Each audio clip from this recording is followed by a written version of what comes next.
Hello दोस्तों, कैसे हैं आप सब। आई होप कि आप सभी बहुत अच्छे होंगे। तो दोस्तों, अगर आप चैनल पे पहली बार विजिट कर रहे हैं तो चैनल को सब्सक्राइब जरूर कर दीजिएगा एंड अगर वीडियो अच्छी लगे तो वीडियो को लाइक जरूर कर दीजिएगा। तो चलिए आज की कहानी स्टार्ट करते हैं। एक वार्ड बॉय घबराता हुआ इंस्पेक्टर के पास आता है और कहता है, इंस्पेक्टर साहब जल्दी चलिए, बहुत बड़ा कांड हो गया है। इंस्पेक्टर, अरे पहले शांत हो जा, ऐसे चिल्ला रहा है जैसे कोई भूत देख लिया हो।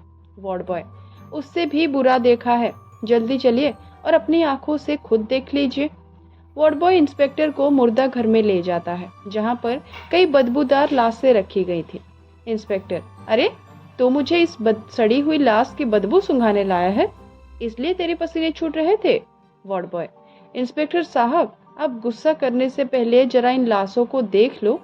इतना कहकर वार्ड बॉय कोल्ड स्टोरेज से केक करके लाशों को निकाल कर इंस्पेक्टर को दिखाने लगता है। इंस्पेक्टर, इन सभी लाशों की तो एक आंख नहीं है, इसका तो दिल गायब है, अरे इसका तो किसी ने दिमाग तक निकाल लिया।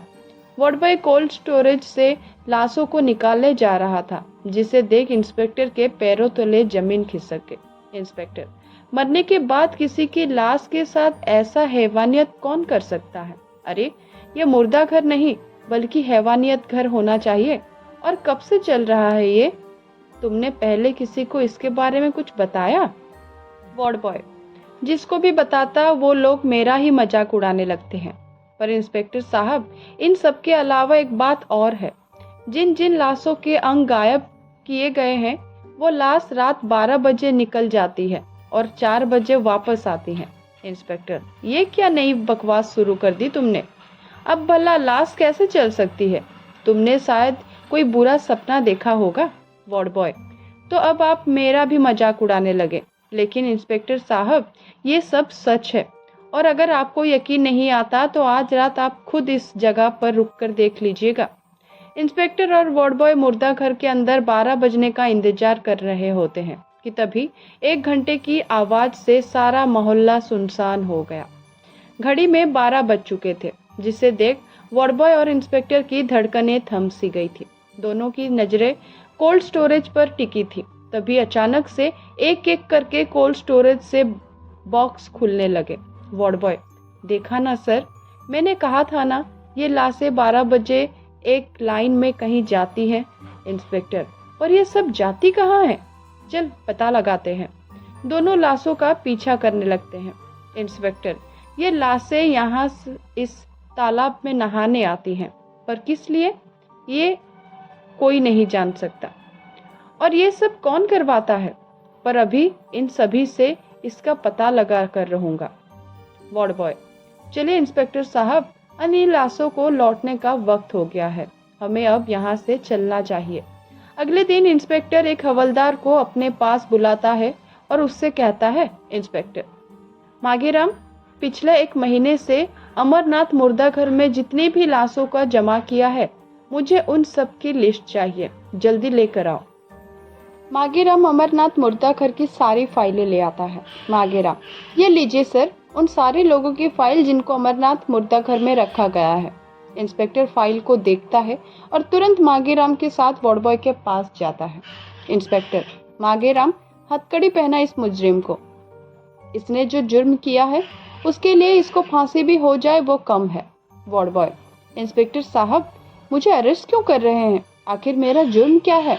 इंस्पेक्टर, जुर्म एक तो लाशों के साथ बदसलूकी की है, उनके अंगों को काले बाजार में लेके बेचा है, और मुझसे पूछ रहा है कि मेरा जुर्म क्या है।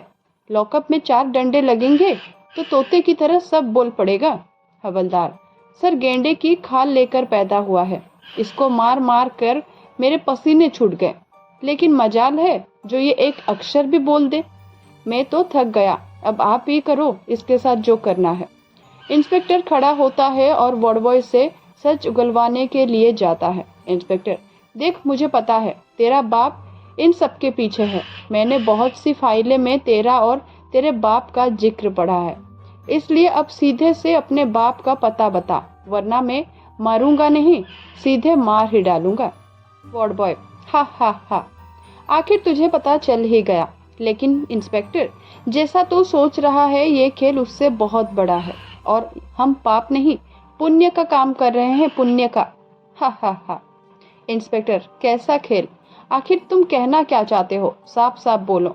वार्ड बॉय, आज रात तुम उस काले तालाब के पास चलो, तुम्हें तुम्हारे सब सवालों के जवाब मिल जाएंगे।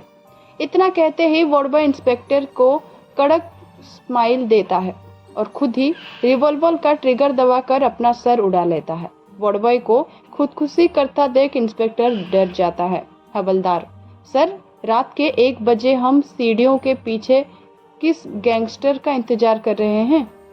इंस्पेक्टर, मांगेराम, हम किसी गैंगस्टर का नहीं बल्कि हैवान का इंतजार कर रहे हैं जो यहाँ कभी भी आ सकता है।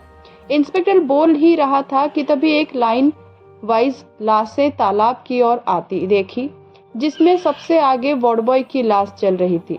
हवलदार ने जब लाशों को एक लाइन से चलते देखा तो डर के मारे उसके पसीने छूटने लगे। हवलदार, सर, ये मुर्दा लोग चल कैसे रहे हैं? और इनमें सबसे आगे तो वो वार्ड बॉय ही चल रहा है जिससे आपकी रिवॉल्वर से खुदकुशी की थी। इससे पहले कि इंस्पेक्टर हवलदार से कुछ कहता, उसने देखा कि एक बुढ़ा शख्स काले तालाब के अंदर से निकलता है और सामने से आ रही लाशों के मुंह पर काला रंग पोत देता है। बुढ़ा, मेरे बेटे अनिल, माना कि तू मेरा बेटा था, पर पाप तो हर इंसान से होता है। लोग सोचते हैं कि मरने के बाद हिसाब चुकता हो जाता है, लेकिन मेरी अदालत में मरने के बाद भी सजा मिलती है। हर उस जुर्म का हिसाब लिया जाता है जिससे कभी दूसरों को दुख पहुंचा हो। इतना कहते ही वो बाबा अपने होठ हिलाता हुआ मंत्र पढ़ने लगता है और वार्ड बॉय के चेहरे पर लगी कालियां उसके चेहरे से उतरकर उसके दिल पर आ जाती है। बुढ़ा, मेरे बेटे, तू हमेशा लोगों को धोखा दिया है, अपनी बातों से उनका दिल दुखाया है। तेरी जुबान हमेशा कड़वी रही है, जिसकी सजा तू आज भुगत रहा है। वार्ड बॉय के जाने के बाद बुढ़ा शख्स दूसरे शख्स के पास जाता है और उसके मुंह पर कालिक पोतकर कुछ मंत्र पढ़ने लगता है।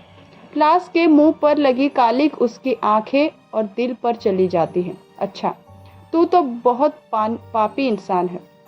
तूने हमेशा दूसरों पर गंदी नजर रखी और दूसरों के बारे में गलत सोचा। ले, अब उसकी सजा भुगत। बुढ़ा शख्स से अपनी एक हाथ से उसका दिल और दूसरे हाथ से उसकी दोनों आंखें उसके जिस्म से निकाल लेता है और उसके बाद भी वो शख्स काले तालाब में नहाने के लिए चला जाता है।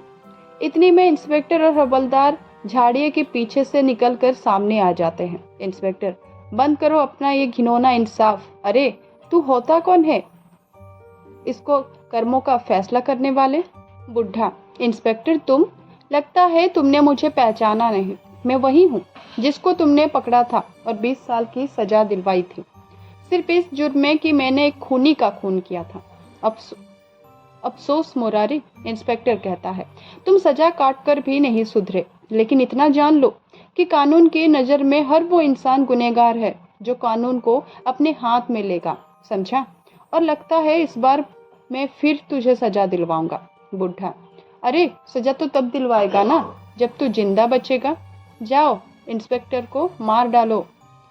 मुरारी की इशारा करते ही वार्ड बॉय के साथ आई और भी लाशें किसी भूखे भेड़िए की तरह इंस्पेक्टर को मारने चलती हैं। विक्रम भी लाशों को अपनी तरफ आता देख सतर्क हो गया।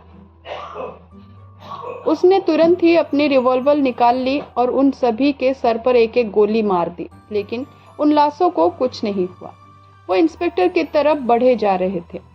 उन सब ने विक्रम को दबोच लिया। विक्रम भी जान के डर से छटपटाने लगा। मांगेराम विक्रम की मदद के लिए दौड़ा ही था कि वार्ड बॉय मांगेराम की तरफ आया और उसकी गर्दन को काटकर उसे मार डाला। इंस्पेक्टर मन ही मन सोचता है, विक्रम, कुछ सोच। अगर जल्दी ही तूने कुछ नहीं किया तो ये लाशें तुझे भी कच्चा चबा डालेंगी।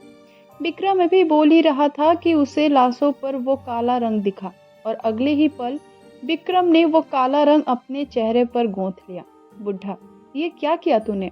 तू तो जिंदा था, अभी मरा नहीं था। विक्रम ने जैसे ही वो काला रंग अपने चेहरे पर गोंदा, सारी लाशें अपने आप ही पीछे हट गई। लाशों को पीछे हटते ही विक्रम सीधा मुरारी के पास पहुंचा और मारकर उसका बुरा हाल कर दिया। विक्रम लात घूंसों की बरसात कर देता है और मुरारी के लहूलुहान कर देता है। जब मुरारी की हालत बद से बदतर हो जाती है तो विक्रम मुरारी को हथकड़ी लगाकर अपने साथ ले जाता हुआ कहता है, इंस्पेक्टर, अब जेल में अपने आप के साथ इंसाफ करते रहिए।